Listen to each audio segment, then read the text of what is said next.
Là, je m'adressais à toutes les personnes qui vivent une vraie problématique avec un certain type de client qui est focalisé sur le prix. Je ne parle pas du client qui recherche un équilibre entre la qualité et le prix, qui compare les offres, mais la personne qui vient vous dire systématiquement « c'est trop cher je trouve moins cher sur perlimpinpin.com, en Chine ça coûte rien ». Voilà, quelqu'un qui est persuadé qu'elle peut pousser les prix jusqu'au plus bas du plus bas. Okay. Beaucoup de commerciaux se plaignent de ce genre de profil. Okay. La bonne nouvelle, c'est que ce n'est pas la majorité des clients, mais il y en a effectivement beaucoup. Il faut comprendre que le prix équivaut à la valeur.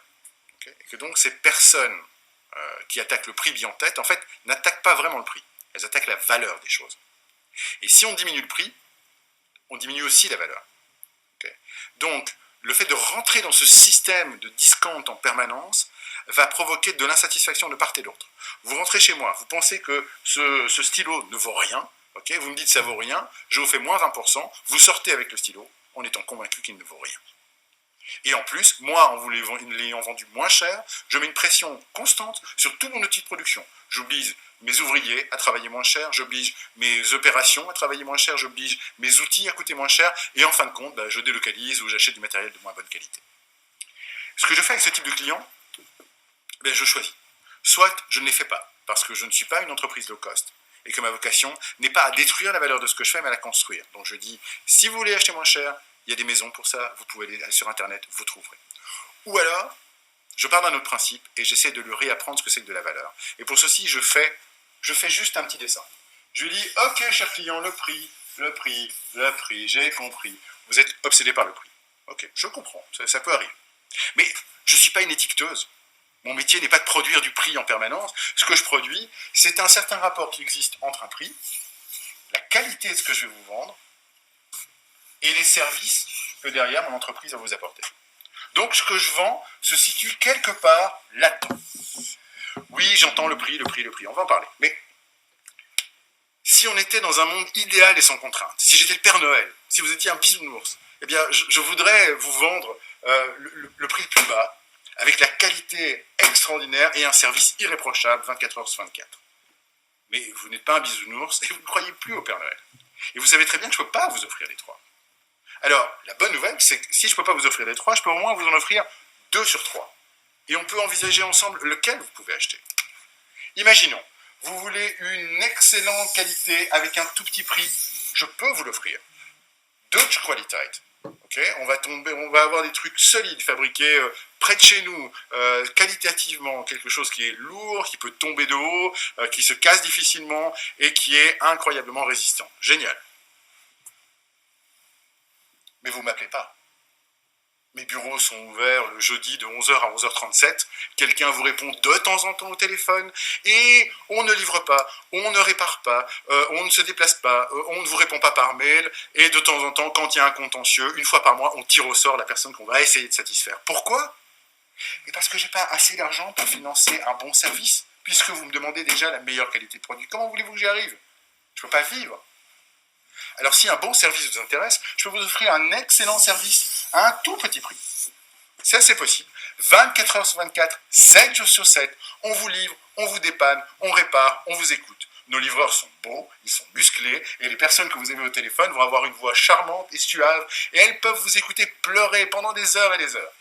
Et elles peuvent vous écouter pleurer pendant des heures et des heures parce qu'en fait, on vous vend quelque chose qui est très mauvais. Et vous allez pleurer, parce qu'on ne vous vend pas de la qualité. Pourquoi est-ce qu'on ne vous vend pas de la qualité ? Parce que je ne peux pas en même temps financer tout le service que vous me demandez et financer la qualité que vous voulez. Je n'ai pas assez d'argent pour ça. Ou alors, vous voulez une excellente qualité et un excellent service ? Superbe. La bonne nouvelle, c'est ça que je vends. Mais je ne peux pas vous mettre le prix.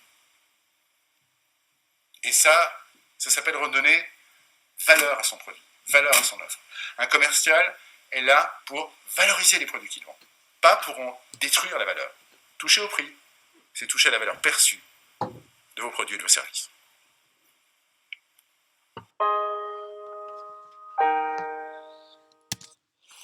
Donc, dans cette vidéo, le commercial explique la technique de sortie du cadre, c'est-à-dire que le commercial fait preuve d'imagination. En gros, il schématise son prix en fonction de la qualité ou du service. Alors, il explique au client qu'il peut avoir un produit de qualité avec un prix bas mais que le service après-vente sera pas, pas présent, c'est-à-dire que voire totalement inexistant. Il dit aussi qu'il peut offrir un produit avec un bas prix et un bon service, mais la qualité sera médiocre. En général, et dans ce cas-là, le commercial appuie sur le fait que il utilise la qualité et le service. Donc voilà, le prix sera plus élevé certes, mais bon, il y aura une meilleure qualité, un produit robuste et un bon service après-vente. En général, trop baisser les prix ou trop toucher à son prix, c'est mauvais car en effet, on dénigre son produit et on dévalue sa qualité et sa valeur.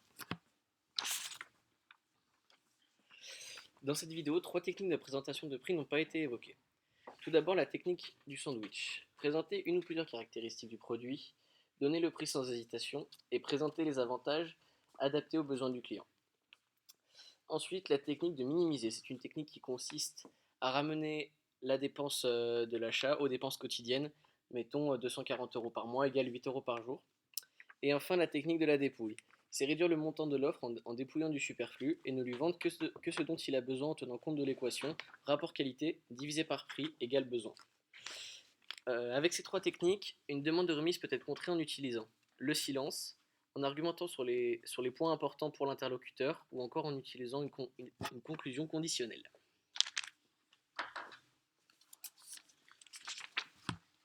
Ensuite, concernant les traitements de l'objection pour le prix, donc il existe deux types, si l'objection est réelle ou non réelle. Donc tout d'abord, si l'objection est réelle et que le client donc donne une objection valable par rapport au prix, donc il y a l'écoute et ou le report.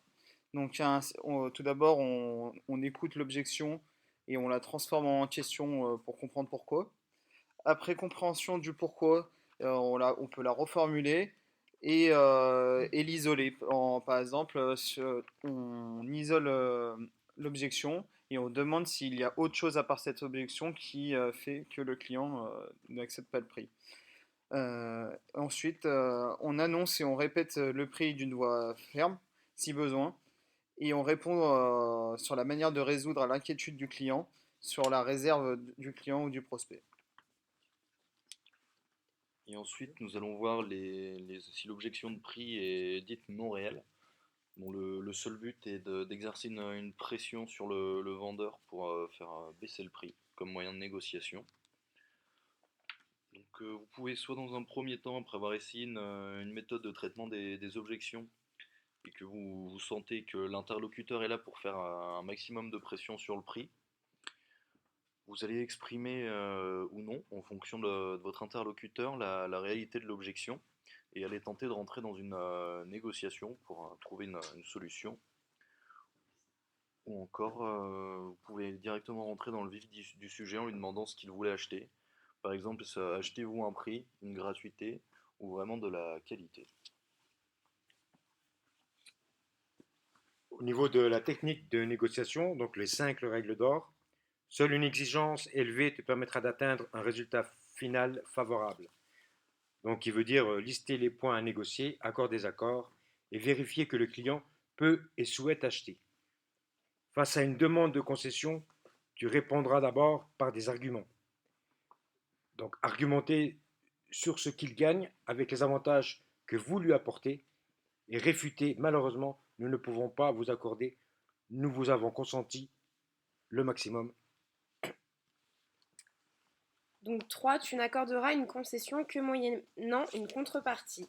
Donc il faut écouter ses réactions, réfuter et argumenter jusqu'à voir le moment où il faut s'engager vers la solution. Ne jamais céder une remise ou une ristourne sur un prix si on n'a pas de contrepartie, et ça nous permet d'engager notre client pour la signature. 4, si tu dois reculer, tu le feras à petits pas. Donc ça permet de proposer des solutions en respectant donc concession et contrepartie. Et 5, quand tu avanceras avec le client, tu l'engageras vers la conclusion. Donc c'est conclure en valorisant les conséquences positives de la solution choisie.